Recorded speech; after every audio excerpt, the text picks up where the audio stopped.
friends, Mr. Ben here, and today for Science Explorers, we talked about building a gumdrop tower. Now, to build a gumdrop tower, we first have to think about what kind of forces are going to be on our gumdrop tower so that we can kind of think about that while we're building it, okay? Now, a force is a push or a pull on an object in its most basic thought. So either you're, pushing on something, putting energy towards it, or you're kind of using your energy to pull on it, all right?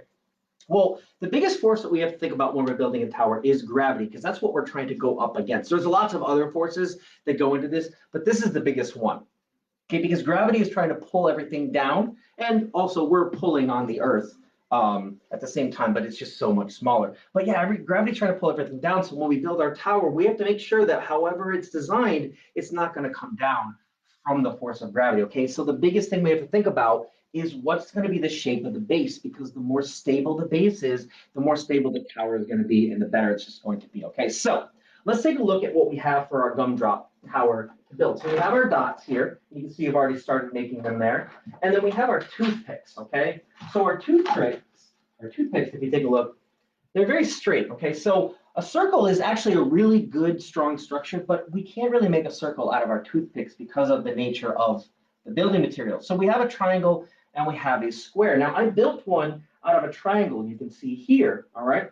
And it's pretty stable, but I find that it's not as stable as when I built them out of squares before. But you'll notice that for our square tower, we need 4 gumdrops for the base, whereas we only need 3 for the base of the triangular one, and then also only 3 toothpicks.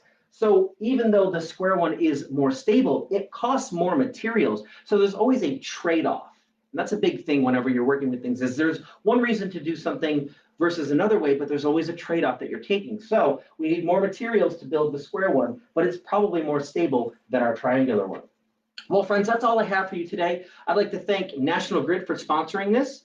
If you're interested in this program, you can contact us at education@cmssny.org for details.